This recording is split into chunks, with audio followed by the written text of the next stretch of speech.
Hi FlossTube, it's Stephanie, Miss Oh So Crafty. Welcome back.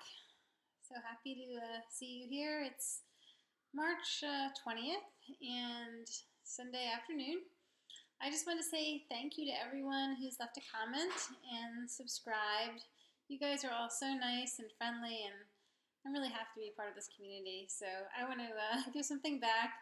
Right now I have like about 480 subscribers, which that just blows my mind. I can't believe like that many people want to listen to me prattle on about my cross stitch, but I really enjoy your videos too, so I guess it makes sense. So when I get to 500, I'm going to do a subscriber giveaway. So if you feel, inclined, hit that red button and subscribe. All right, so today we're going to do a whip update, and I'm going to do two tags, the For Reals tag and the Pearl tag. And I'm going to share some stash, my kit stash. So let's get into the whips. After the last video, I was supposed to work on my first weekend project, but I didn't get to it over the weekend. I worked on it Monday and Tuesday instead, and that was the 12 Days of Christmas by Joan, Elliott. Here is what it should look like, finished. And I will insert a pic of my previous progress.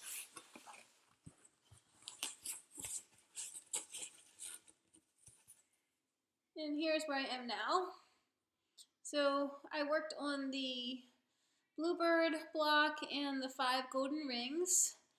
And I worked on the borders a little bit, working, on each side, and I sketched out the beginnings of another few blocks with the red floss, and I put in some of the gold metallic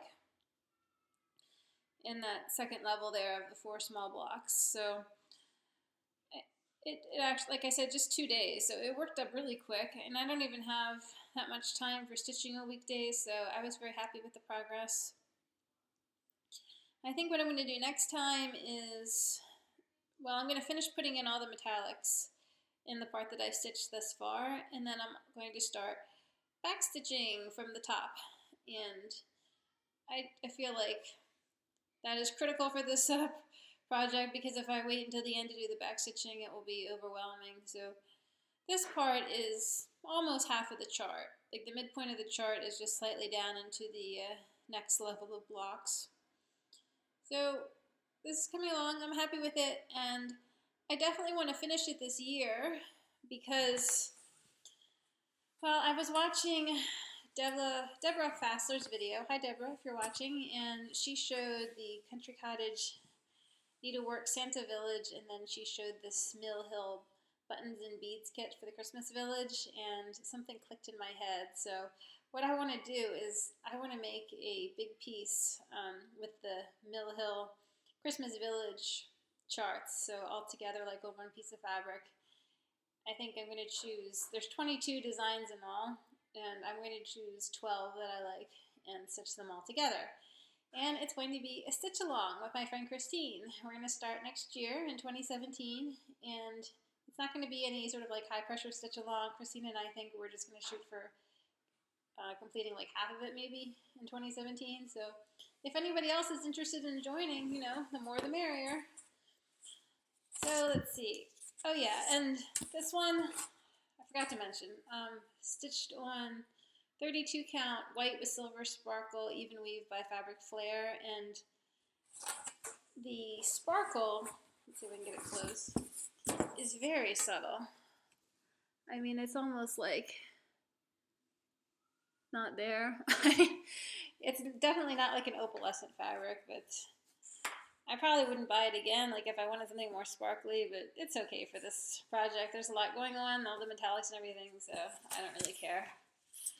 So after the 12 Days of Christmas, I decided to work on the castle, which was one of my rotation goals for the month of March, and here's what it should look like finished. This is by Teresa Wentzler. I will insert a pic of my previous progress. I started this project last year, in 2015. Started at the middle and worked down. So excuse all the part threads. Let me clean that up a little. So here we go. So this time what I did is I worked on the dragon, the side of him, like on the side here, and that involves blending filaments. And then I did this little mountain range here on the side, and then I did the castle. See, like the first level of it, kind of, and the little greenery up here. Around the on the first level of the castle. So the castle actually stitched up pretty quick. It is all blends. For the most part, it's blended floss or like tweeted if you want, if you prefer. But there's only like maybe 5 or 6 different colors. So compared to the dragon, and certainly compared to the rocky area beneath, it was really quick. I worked on this for a week, so I'm happy with it. I will take it out again this year. I want to finish the whole castle pretty much, and who knows, I might start working on the dragon again, like the upper part of the dragon. My goal is to get to 75% this year, and right now I'd say it's about 65%, so not too bad. Oh yeah, and I filled in like some little holes in the bottom part, and I did more of the water down there at the bottom. So that's all done. But, when I showed it to my husband, he was like, wow, that looks awesome, but what about, the lines? And I was like, you mean the back stitching? And he's like, yeah. I was like, okay, well, there is a lot of back stitching on this pattern. Like each of the rocks and every like cleft in the rocks is back stitched. So, and then there's like lots of different colors of back stitching. You use metallic cord for back stitching the dragon. So I decided that I will tack on to my goal for this year to back stitch the bottom half, which is basically the rocky cliff portion. You don't need any metallic cord for that, and I don't have the metallic cord yet, so that's a good thing. And I will definitely be trying to finish this project in next year, in 2017. So after that, I decided to start a new project, and that would be this chart, The Graduate by Sue Hillis. I picked this up at FlossTube, little LNS in Williamsburg, Virginia. Very cool place, highly recommended if you ever get a chance to go there. And I'm doing this for my sister, who will be graduating from college this May, and she's not aware that I do these videos, so I think it's cool to talk about. So I worked on this for like, I don't know, 5 or 6 days maybe, 4 or 5 days, something like that. Tuesday, Wednesday, oh yeah, 5 days. So I worked on it, 4 days, sorry. Sorry, can't count. 4 days, and this is kind of the bulk of the stitching. The hat and the diploma and the books, and then to believe in yourself, and then there's more text. So it's going to say to believe in yourself, and then what you can do is to take the first step on the road to success, and then there'll be a little bit of personalization at the bottom. And there is back stitching, and there's a little bit of cross stitching missing in the book section, and that's because you're supposed to do it blended with Bulger blending filament, and I don't think I've ever seen that. I might see if I can substitute Krennic or something, but the Graduate is stitched on 32 count Queen Anne's lace Jobelin. The model was stitched on 28, but I thought the coverage was a bit spotty, so I preferred to stitch it on 32. Like I said, she's graduating in May, and I need to like have this framed and everything, so I will try to finish it in April, like by mid-April at the latest, so I can get it framed and everything. And then after that, the weekend arrived. This is the current weekend, so that would be the third weekend of the month. My project for the third weekend of the month is Love with a capital L. Love. So Love by Papillon Creations. Doing this as a wedding sampler for my husband and I. We've been married, we celebrated our 10th last year, so we've been married for a while. I will insert a pic of my previous progress. And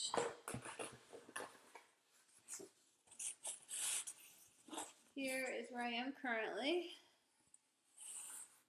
That's getting big. Okay, so this time I worked on this page here, you see. So this was like a complete page, and I worked on this band across to the other side. And I parked my threads, you know, here. And I worked a little bit into the next page, cleaning up those threads. So it really didn't take very long. I mean, not even 2 days of progress. But yesterday was, this whole weekend really is kind of yucky weather-wise, very like gray and rainy and everything. So it was a great day, great time to like stay inside and stitch. So next month, my goal will be to do this middle page, which comes to about here. So it'll be Love does not delight, but rejoices with the, and then at the bottom, so, and then this band here, this decorative band, and then below that, it always protects, always trusts. And I'm going to try to finish this, I think, by my anniversary, which is mid-November, because I definitely want to finish it this year, and I don't think I want to drag it on to December, because December is a pretty busy month. So that will be my goal, and I don't think I'll have too much trouble with that. I mean, I worked on page 7, and there are 12 pages in all. So I'm going to do another section at the bottom with some personalization, but that shouldn't take too long, I don't think.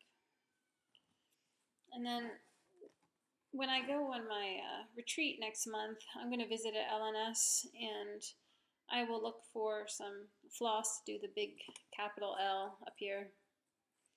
I want something that's, you know, variegated red and yellow. I'm thinking about Water Lily's chili pepper. If anybody has that in their stash, I mean, what do you think? Do you think it would look good? I've never actually seen it in person, so yeah, I'll take my project with me and throw it on the fabric and see how it looks. All right, so now for the tags, excuse me, let me grab the questions. So the first one is the For Realz tag by Adele. And question number 1 is, for Realz, what level of a stitcher are you? Where do you consider yourself to be? And for me, I would say probably like upper intermediate. I mean, I don't consider myself like a, you know, professional or anything. There are definitely some specialty stitches that I haven't done, although I have done some. And I've never completed like one of those huge Haid charts or whatever. But I don't really feel like, and I've never done heart anger. I'm definitely a little bit intimidated by heart anger, but I have bought a chart that involves one of these Victoria sampler Halloween trick-or-treat sampler things, so I will be giving heart anger a try sometime. All right, number 2, for Realz, how many whips and UFOs do you honestly have, including things you gave up on and or threw out? Well, I have, let's see, overall that would be 14, including one that I guess I could say I gave up on it. It was the Dimensions Gold Kit. Rocky Point, a lighthouse, and it's a beautiful chart. I worked on it, I guess I was in high school, maybe in college too, and I made an error somewhere in there. And I looked at it. You can't really see the error, but it's like the kind of thing that like throws off everything.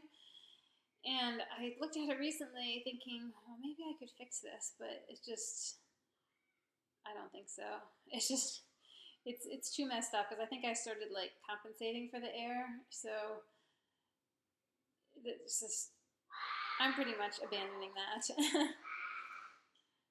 Number 3, are you enabled easily for Realz?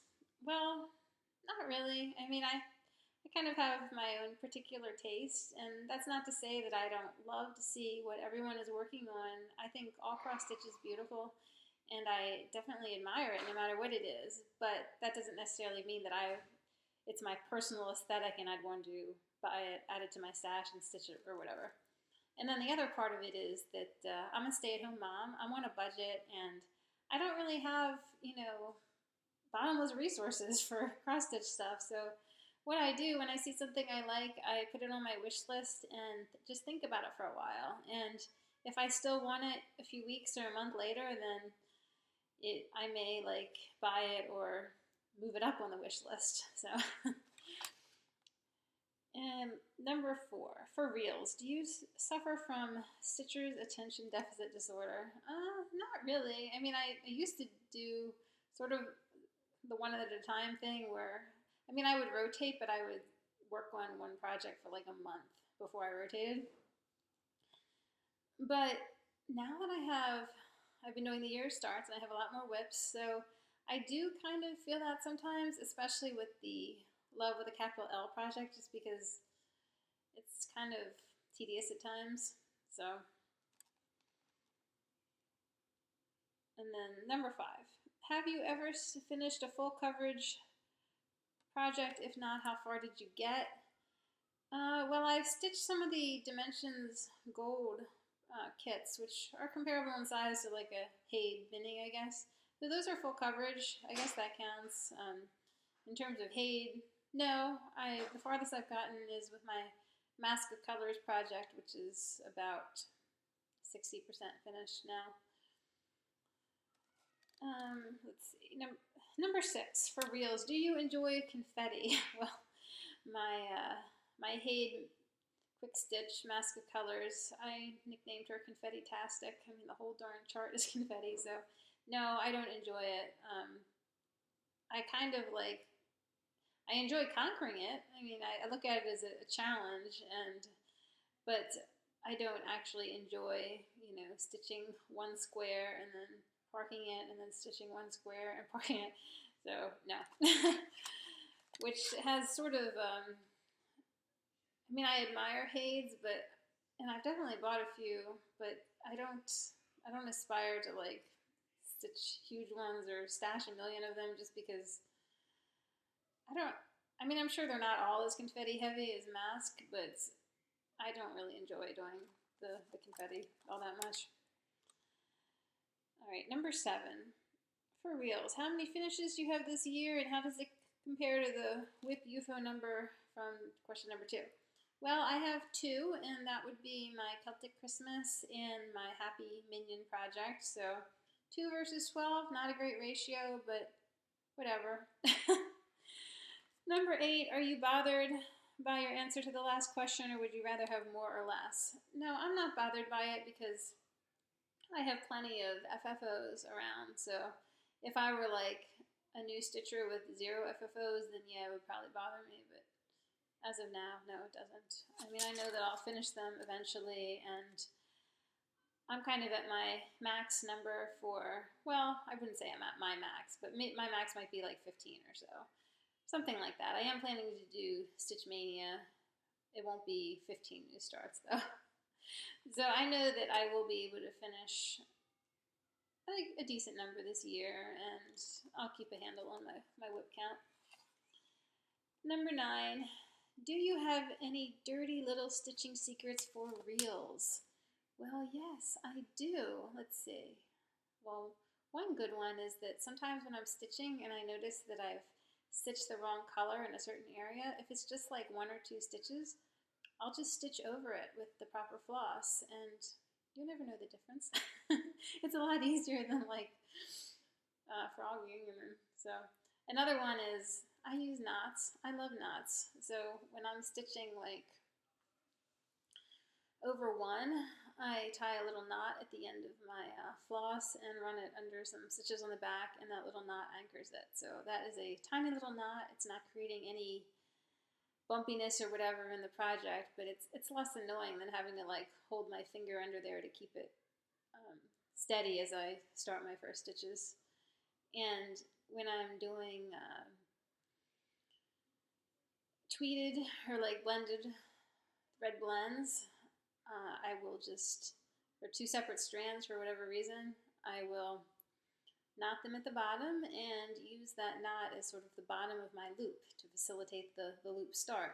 And again, very small knot, not creating any lumpiness, so I love knots. Number 10, sorry. For Realz, show us your messiest back, and that is, okay, here is my quick stitch Haid Mask of Colors. Here's the front, and here's the back. Pretty scary, huh? But you know what? I don't care because it looks fine from the front, and this is just what you get when you have like crazy amounts of confetti in your parking, so whatever. All right, let's see. How about the second tag, the pearl tag? And that one is by Kate, Queen of Starts. So the first question is, what irritates you most about cross stitch in general and why? And for me, probably just the time involved. And compared to my other main hobbies, which would be like sewing and knitting, it just, cross stitch takes a heck of a lot longer to create a project of decent size. But at the same time, I love that about it, because both sewing and knitting, you're creating a functional object that will be worn and probably eventually used out. But cross stitch is different. Like most of the cross stitch, you just hang on the wall or create some decorative object or whatever, and it's mostly to be admired, not really to be used. So I do appreciate that about it. Number 2, what designer irritates you the most and why? That would probably have to be Teresa Wentzler, and I love her. I mean, her patterns are gorgeous. But when I started working on the castle, I had to stop because there was just so many thread colors involved and so many blends. I had to like get myself very organized before I could proceed, you know? And not only that, the pattern is just chock full of fractional stitches. You know, I'm working it on linen, so it's okay. The models worked on Ada. I can't imagine doing all those fractional stitches. I mean, your fingertip would be so bloody by the time you got done with it. Okay, number 3. What stitch irritates you and why? I guess I'll say back stitch, just because it takes so long, you know, and it's at a stage where you're like, oh, I'm done, but nope, not actually, not really. No, I'm not done. I have to do all this back stitching. So that's like why it's good to do it as you go along. Number 4, what irritates you about non-stitchers? Well, this goes back more to knitting because, well, most of my cross stitch is in my house, and I don't invite like the world to see my cross stitch collection, you know, whereas with my knitting, I would wear it in public and people would comment and, you know, ask questions and stuff. And one thing that I heard that really annoyed me was, oh, I would never have time to do that. And that probably applies to cross stitch too. I mean, someone might look at your stitching and be like, wow, I would never have time to do that. And that to me is just, it's kind of offensive because everybody has 24 hours in a day, and I don't care who you are, you have downtime. I mean, there's going to be time where you spend commuting, time waiting in line at the bank, waiting at a doctor's office, whatever, like, or time just spent, you know, sitting on the couch watching TV. Like, it's all, I mean, people choose how to spend their time, and, you know, I choose to spend my time creating something beautiful, and I think that's actually a very good way to spend your time. So I don't really buy that whole, like, I don't have time to do whatever. And number 5, what irritates you about other stitchers? Well, I guess people who just like impose their views on others. I mean, this is our hobby. There's no like stitching police.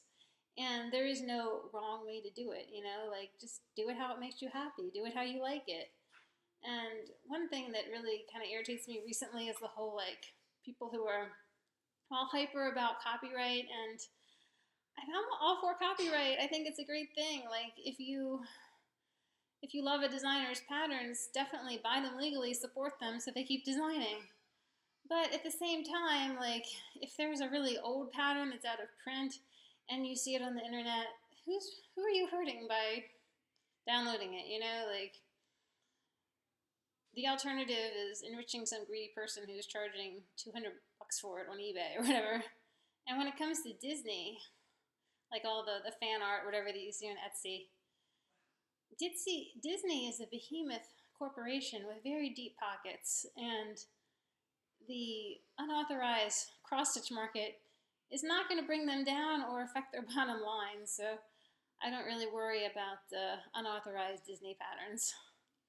So I hope I didn't offend anybody, but you know, those are my views, and if your views are different, then that's cool. I mean, we don't have to all agree, but that's how I feel. All right, so now for the stash, or yeah, stash. But I think before we get into stash, I'm going to insert a little video clip I made. Hi FlossTube, this is my dining room, and I wanted to show you my morning dew panels. And I didn't feel like taking them off the wall because you get more of the full effect when you see them mounted like this. So these are from Bucilla Leisure Art Kits by Barbara Baatz. The pattern is called Morning Dew, and the big center panel is one kit, while the two side panels are a separate kit. I stitched these, well, I started accumulating the kits back in around 2002, and then I finished them by 2005 because I wanted to have them framed and ready to hang on the wall of our new house that we purchased back in 2005. Actually, it was a condo, but around here that passes for a house, I guess. So it was a lot of work. I mean, at the time it was the biggest, I guess, BAP you could say that I completed altogether. And I'll get closer so you can see better. So let's do the middle one first. This one is 18 inches square. And the reason why it's called Morning Dew is that you can see the little dew petals on the flowers. There's the hummingbird in flight, and the fence work. Now these were matted and framed at Frame of Mine in Southeast DC in Barracks Row. And at the time they offered a custom hybrid model where they would mount the needlework and cut the mats, and then I went into the shop and put it together by myself, and that was my first sort of taste of even a little bit of DIY framing. And I guess, like I said, you can see 2005 there in the corner when I finished. And let's see, so here's one of the side panels. Let me flip the camera so you can see it better. So more dewdrops, pretty butterfly, monarch butterfly, I'm not sure what kind of butterfly that is. Two birds in there. The two side panels stitch up pretty quickly because they're not that big, whereas the center one is a lot more work. These are stitched on 14 count cream Aida, I think, whatever came in the kit.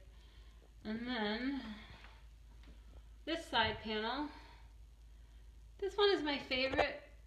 I think I just love the way the bird is flying, and overall I love the colors, the saturated pinks and the purples. So this is a really fun project, and I love having this. Like I said, I did it for my dining room in my condo, and now it's in the dining room in my house, so I think it's really great in this space. And the dining room is open to the living room, so you can see these panels from most spots in the living room. Let me back up to give you the full effect. There they are. The whole thing is around 4.5 feet across. Takes up a good chunk of real estate on the wall. And then if I go backwards, we're going to the living room. So You can see my china cabinet there and the corner of my fireplace in the living room, but that's the view from the living room. So, hey, welcome to my hallway. This is a Dimensions kit that I stitched back in, like, I don't know, maybe, it's not dated sadly, although I did initial it. I think it was around 1994, 1995, so that would put me like freshman, sophomore in high school. And I found the sentiments inspirational at the time. It says, reach for the stars, inspire others, dream freely, and seek truth. And it has some of the zodiac animals around there. Just a cool piece. It's framed. It was framed by Michaels, and it has like a metal frame and sort of a copper color, and then a navy blue mat. That was probably what I could afford. I mean, it's much cheaper to frame stuff with metal, although I do strongly prefer wood frames. So, hey, welcome to my sewing room. This is a Dimensions kit. I think it's called Magnificent Wizard. I might have to correct myself there. I stitched this back in like 1992 maybe, when I was like 12 or 13 years old, and I knew nothing at the time. Like, you can see there's like hoop marks on this. I didn't know that you should wash it or whatever, and it was framed at Michaels, and they should have told me, but they didn't. Maybe one day I'll take it apart, wash it, and try to put a prettier frame on there. I mean, the matting is alright, the purple, but the frame is just like a white metal frame. So this is it was a printed kit. So the part that was printed was like the stardust there, and the castle at the top was printed. And this wasn't just cross stitch, there's some satin stitch in there, like his face, and the orb, and it has some embellishments like the little gold stars and whatnot, and the ribbon. So this was a lot of fun, and I read Henry David Thoreau. There's this part where he writes, build your castles in the air but put foundations under them, and when I saw this kit it kind of reminded me of that, castles in the air. So I do really love this, even though it is rather old and needs to be cleaned. Thanks. I have two like big plastic bins of stuff, so I did sort of organize them, and we're going to do the fantastical stuff first. So here is Aurora by the Dimensions Gold Collection. I love that. I really need to stitch it one of these days. And here is Wizard by Peter Underhill. Very cool design. This is Touch of Gold by Bucilla Heirloom. This one I've actually separated the floss because I was thinking about starting it, and that was really annoying, separating all that floss. And then this one is Innocent Guardian by Dimensions Gold. Angel with little deer. Very pretty. And here is Magnificent Wizard by Dimensions Gold. Really cool design. Been intimidated by this one because it is stitched on black, 18 count black Aida. But I've stitched on 18 navy, so maybe black wouldn't be too bad. Here's a Teresa Wentzler, The Guardian. Cool dragon design with a very intricate border. My next Teresa Wentzler will probably be the unicorn one, where it's like a little unicorn at night in front of a cottage. But this one, I don't know, I might get around to it someday. We'll see. Here is an old Bucilla kit. It's called 'Tis a Lady. Lady of Shalott. I think that is beautiful. I really look forward to stitching that one day.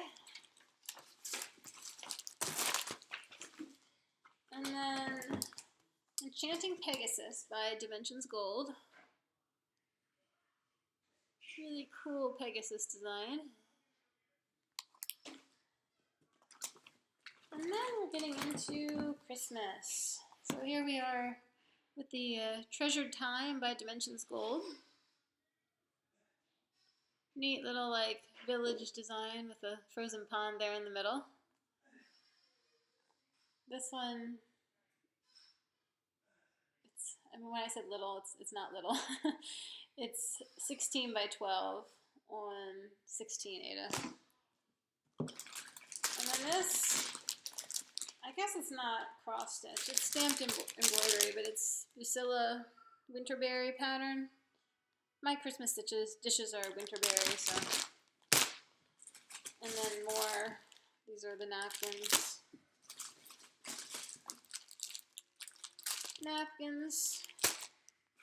And then this is a Dimensions Petite violin ornament.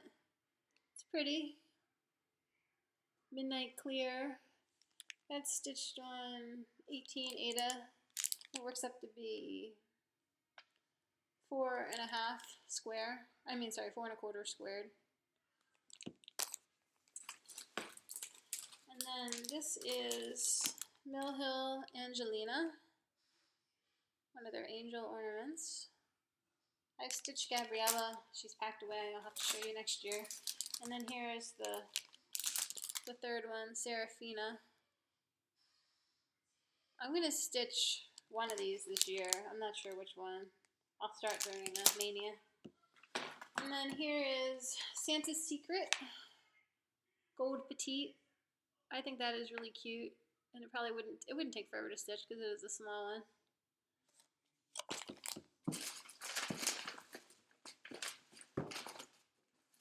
That's it for Christmas. I guess I can show you this. This is a Dimensions tree skirt called Christmas Ingredients. I've actually stitched this one. I'll show you next year around Christmas time.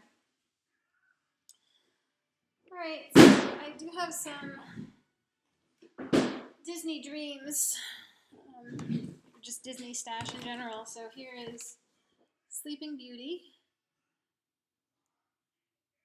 Sleeping Beauty is my favorite of the Disney movies, so I would like to tackle that one. And here is Fantasia with Mickey. Love Fantasia. And Cinderella Wishes Upon a Dream. It's a pretty one.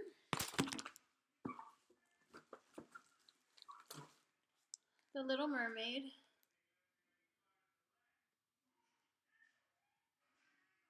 The only other one that I really want is Winnie and the Pooh number 2. And that one, well, my son is a huge fan of Winnie the Pooh, so I would like to get that after my stash diet. I gave up stash enhancement for Lent, so Easter is a week away, so I'm looking forward to picking up a little stash after that. And then my birthday is in early April, so it'll be fun to get some stuff. And then now for this sort of miscellaneous. So this is Time Flies by Gold Petite, Dimensions Gold Petite. I like that. I love, I'm really into the whole concept of time. I consider it like a dimension, and I think time is so important, like the timing of things. Here is a Mary Engelbright, The Princess of Quite a Lot. I think that's cute. And here is Gold Collection Great Cats. That is a cool, really cool cat design. Here is something I picked up in England at a little L&S in York.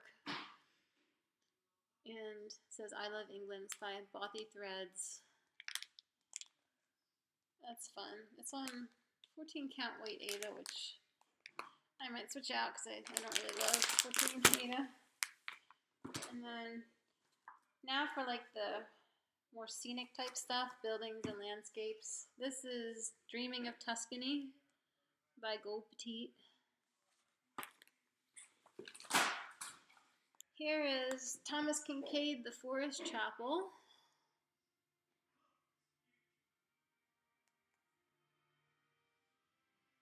So this one, I don't know. I mean, I love the original artwork, but the colors of the floss don't really grab me all that much, so I'm not sure about that one. Here is Candemar Gold Collection Scotney Castle Garden. It's really cool. Castle with a moat. This one, this is a real place, I'm pretty sure, but I don't know the details. Here is Pleasures of Winter by Dimensions Gold. This one is, I guess it's a little bit Christmassy, but not really. It's cool with the horse-drawn carriage and everything. Here is Iris and Swan by Dimensions Gold. Irises are my favorite kind of flower, and these are pink. My favorite are the standard ones, which are like bearded irises, which are sort of like purple and blue, but this is pretty, and I like the swan. Here is Twilight Bridge by Dimensions Gold. This is nice. I stitched a cottage design from the Gold Collection for my parents, and it's hanging in their house, but I would love to have this one for me. It reminds me of that Yeats poem. I Will Arise and Go Now, that one. Let's see. Here is Dimensions Gold Coastal View. Love that. So pretty. Reminds me of some of the places I visited, like in Italy. I've been lucky enough to travel some. I backpacked around Europe when I was done with college and visited a bunch of countries, and I've been back a few times since. So here is, oh, I guess this should have been with Disney, but this is the Cinderella Castle. Comes with a little Tinkerbell charm. You might be able to see Tinkerbell in there. This is really pretty. It's huge though. It's like 18 by 24 on 14 count. So I would like to do that one day. Comes with blending filament too. So let's see. And then here we go with another cottage. Lakeside Cottage by Anchor. That is really pretty. Never stitched with Anchor floss before. That would be fun. And then, lastly, Victorian Charm by Dimensions. This one is stitched on 18 Navy Aida. I think that's really fun. I have a thing for Victorians. I redid my kitchen in sort of a Victorian style. Before it was French, country, whatever, with some weird like elements that did not fit into that theme. So, plus the appliances are really old. So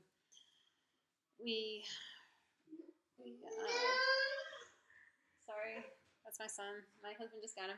Yeah. So what we did in the kitchen is we upgraded most of the old appliances, and we replaced the countertop. We put in blue granite for the countertop, and then we painted all the cabinets white, and we redid the hardware, and we did that ourselves, the whole painting project. Actually, I did it mostly myself, but it was a major job. It took around 3 weeks maybe from start to finish, but it was so worth it. And then what else did we do?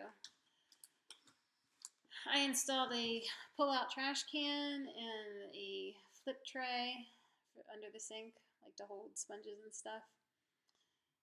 And there'll be more. So I bought some lights to install pendants over the bar, and I'm gonna do like some more decorative type stuff, like wood applique and whatnot. So that's an ongoing project. I would like to finish it by, like, say this spring or so. Well, gosh, we're already in March.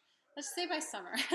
That would be slightly more than a year since the whole thing started, and that would be really nice. And when it's all done, including the lights and the applique and all that, I will show it off because I'm very proud of it, and it was all pretty much done by me. So,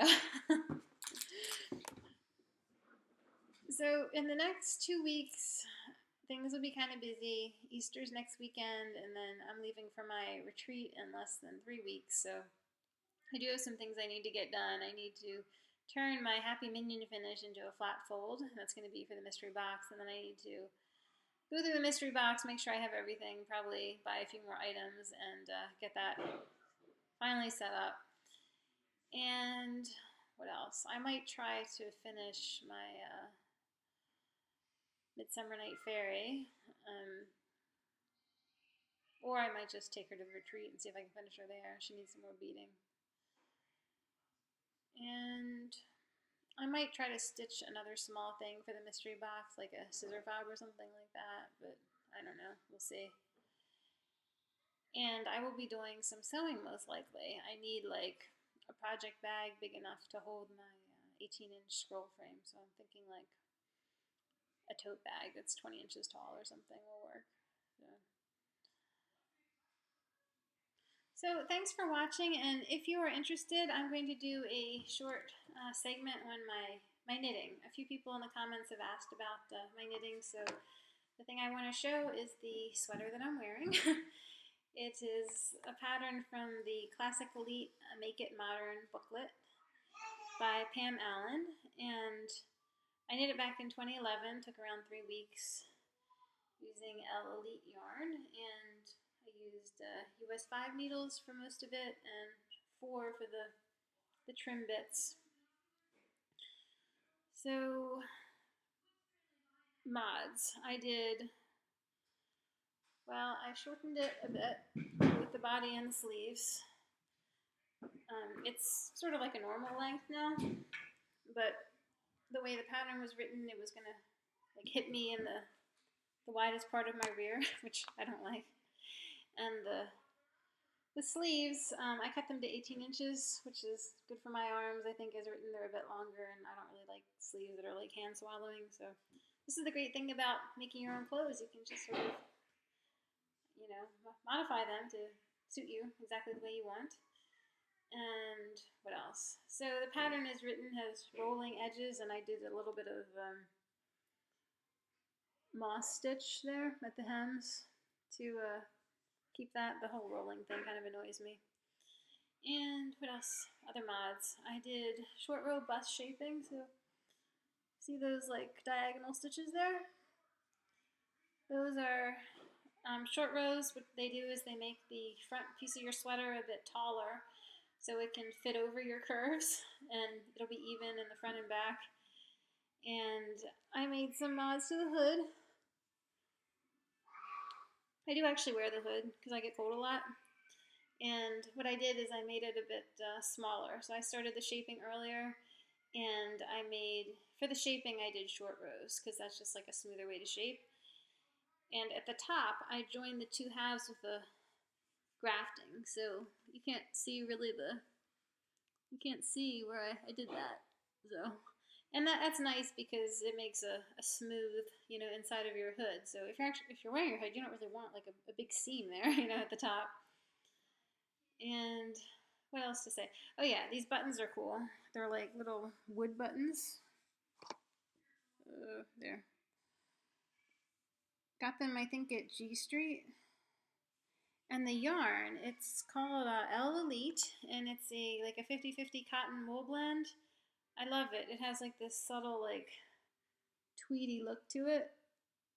And it's really comfortable. I mean, especially here in the mid-Atlantic, the cotton wool thing works pretty much like 6 months out of the year.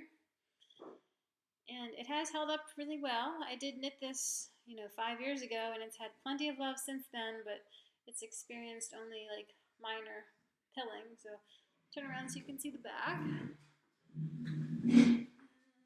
up, back up, back up. There we go. So, yeah, this is one of my best loved sweater projects probably.